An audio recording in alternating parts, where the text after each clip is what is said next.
Growth rate और P 1:1 के ratio में चलते हैं। मतलब 1% का ग्रोथ रेट यानी 1 का पी, या फिर कहो 10% का ग्रोथ रेट यानी 10 का पी, 30% का ग्रोथ रेट यानी 30 का पी, 40% का ग्रोथ रेट यानी 40 का पी। मगर इसमें एक कैच है। नमस्कार, आज हम जानेंगे कि क्या है ग्रोथ रेट और ये कैसे पी में एक अंतर पैदा करती है, और साथ में ही जानेंगे कि क्या है टॉप लाइन ग्रोथ रेट और बॉटम लाइन ग्रोथ रेट, इनमें से कौन सा इम्पोर्टेंट है। तो चलिए स्टार्ट करते हैं। उनके लिए जिनको पता नहीं कि ग्रोथ रेट क्या है, यहाँ पे बात हो रही है अर्निंग्स में ग्रोथ रेट की। यानी अगर आपकी कंपनी इस साल 100 रुपये कमाती थी तो अगले साल 110 रुपये कमाने लग गई। इसका मतलब वो 10% का ग्रोथ रेट दिखा रही है, 10% ग्रो कर रही है, और ये 10% का ग्रोथ रेट हुआ। हम इसी ग्रोथ रेट की बात कर रहे हैं। कंपनी में ये 100 रुपये के लेवल पे नहीं होता, 1 करोड़, 10 करोड़, 1000 करोड़ के लेवल में होता है, और बातें भी उसी लेवल में होती हैं, मगर परसेंटेज सेम रहता है, पी सेम रहता है। तो जो मैंने पहले आपको कहा 1 का पी यानी 1% का ग्रोथ रेट, इसमें कैच क्या है? ये जो चीज़ है ये जब तक मिडिल ग्राउंड में रहती है, 30% का ग्रोथ करती है, 30 का पी रहता है, 40% का ग्रोथ करती है, 40 का पी रहता है, तब तक ठीक रहता है। मगर जैसे ही ये जो मैथ्स है ये थोड़ा सा नीचे आती है, 10 के पी साइड आ जाती है, 10% ग्रोथ में आ जाती है, 0% ग्रोथ में आ जाती है, हिलने लगता है, डगमगाने लगता है, इसमें एक कैच आता है। और जैसे ही ये बहुत ऊपर के लेवल में जाने लग जाती है, वैसे ही मतलब 100 का पी, 100% ग्रोथ रेट, 1000 का पी, इन सब में भी फिर ये मैथ्स थोड़ा सा डगमगाने लगता है। ये बात को हम समझेंगे कैसे, मगर आप ये समझें कि ग्रोथ रेट है क्या और ये कैसे किसी कंपनी को 100 के पी को भी जस्टिफाई कर देती है। पिछले एपिसोड में हमने जाना था कि अगर किसी कंपनी का 100 का पी है तो इसका मतलब है कि वो 100 साल में आपके 1 रुपये को वापस करेगी, और 10 का पी है तो 10 साल में करेगी, 1000 का पी है तो 1000 साल में करेगी। मगर क्या मार्केट वाले बेवकूफ़ हैं? क्या इतने बड़े बड़े इन्वेस्टर्स, वेंचर कैपिटलिस्ट और भी बड़े लोग जो जोमेटो में इन्वेस्ट करते हैं जिसका पी 250 का है, 250 का है, या फिर ट्रेंट जिसका पी भी 200 का है, ये इधर इन्वेस्ट करने वाले लोग क्या गधे हैं? क्या बेवकूफ़ हैं? बड़े बड़े म्यूचुअल फंड्स, पढ़े लिखे इन्वेस्टर्स, MBA डिग्री किए हुए लोग भी जब इनमें इन्वेस्ट करते हैं तो कुछ तो बात होगा। क्या है वो बात? क्या है वो चीज़ जो अंतर पैदा कर देती है और 100 के पी के कंपनी को भी जस्टिफाइड कर देती है? देखिए, कंपनी 100 रुपये की है और हर साल 10 रुपये कमाती है, तो उसका पी बना 10 का, और वैसे ही कमाते कमाते कमाते उसको लग जाएंगे 10 साल आपके 100 रुपये को वापस करने में। तो अब क्या होगा? देखें, जब वो 30% का अर्निंग में ग्रोथ करेगी, जो वो 10% डेली कमा रही थी, वो हर साल कमा रही थी, वो 30% हर साल अब बढ़कर कमाएगी उस 10 रुपये में। तो 1 साल बाद क्या होगा? अगले साल 13 रुपये कमाएगी, उसके अगले साल 16 रुपये, उसके अगले साल 21 रुपये। वैसे ही करते करते वो 90वें साल में 106 रुपये कमा रही होगी, और 10वें साल में 137 रुपीज़। अगर उसमें ग्रोथ नहीं होता तो वो 10वें साल भी 10 रुपये ही कमा रही होती, और उसको लग जाते 10 साल, पूरे 10 साल आपके पैसे को वापस लाने में। मगर जब वो ग्रोथ करती है तो 10 साल बाद वो अपने मार्केट कैप से भी ज़्यादा कमाने लग जाती है। और जाहिर सी बात है, कोई कंपनी तो अपने मार्केट कैप से सस्ते में नहीं बिकेगी, तो उसका प्राइस बढ़ने लगता है और ग्रोथ रेट एक बेनिफिशरी हो जाती है। समझ रहे होंगे मैथ्स को आप? थोड़ा थोड़ा दिमाग में जा रहा होगा बात, और मैं डाउटेड हूँ कि शायद आपको कन्फ्यूज़न हो और मैं समझाने में थोड़ा कमी कर रहा हूँ। अब वो जो बात शुरुआत में की थी मैंने कि 1% ग्रोथ रेट यानी 1 का पी आप मोटा मोटी मान कर चलें। मोटा मोटी जो ये शब्द बनाते होंगे, मोटा मोटी, उन्हीं से पूछिए आप ये कैसे कैसे शब्द बनाते हैं आप, मगर आप मोटा मोटी मान कर चलें। तो ये मिडिल रेंज में जब तक रहती है 20 से 30, 40 तक, तब तक ठीक रहता है ये जो मैथ्स है। अब ये एकदम ऊपर जाती है तो क्या होता है? एक लुक। तो अब वो दिलचस्प डेटा आप सबके सामने आपके कंप्यूटर स्क्रीन में मौजूद है। ज़रा नज़रें गड़ाएं और देखें कि जब कोई कंपनी 100 के पी की होती है और वो 100% ग्रोथ रेट करती है, तब वो एक ज़बरदस्त मल्टीबैगर होती है।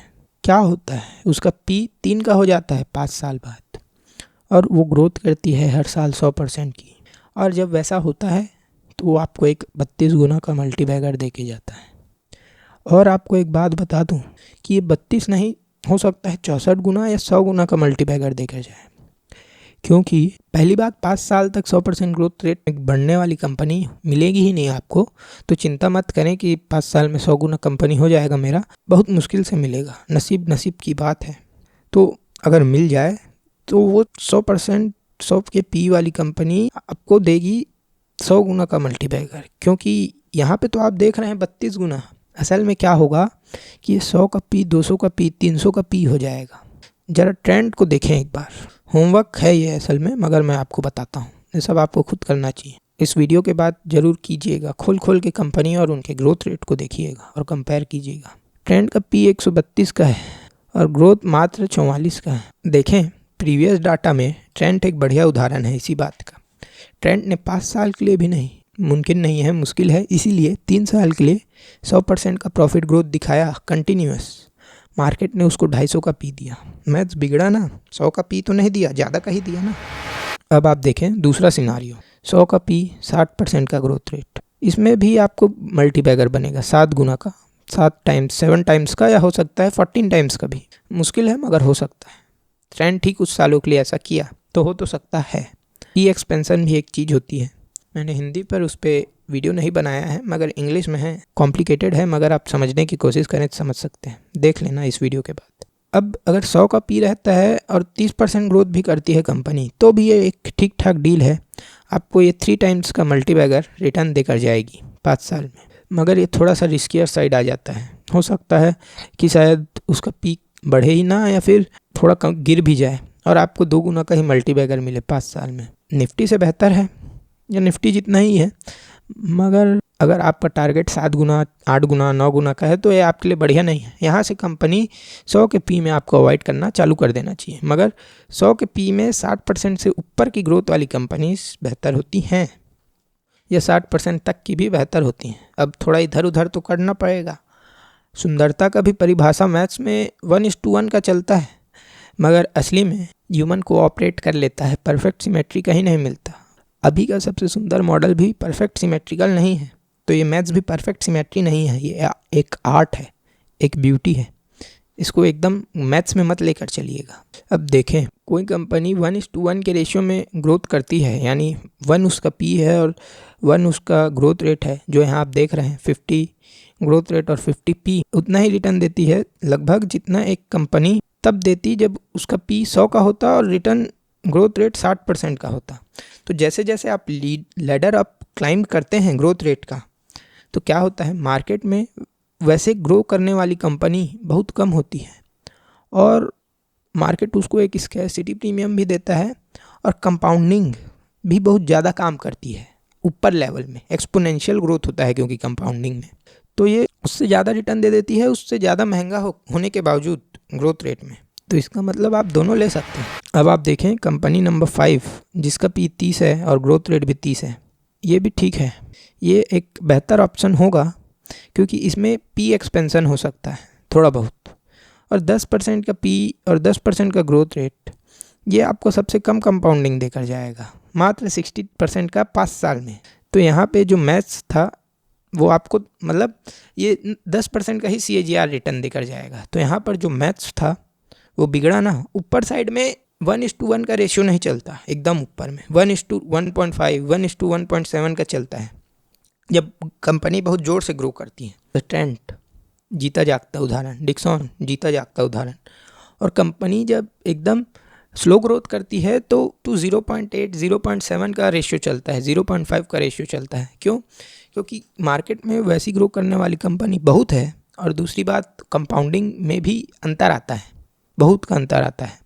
यहाँ 10% CAGR और वहाँ 100% CAGR, 100 से भी ज़्यादा, 200-300% CAGR। तो ऐसा एक मैथ्स है। मगर नीचे वाले में एक कैच है।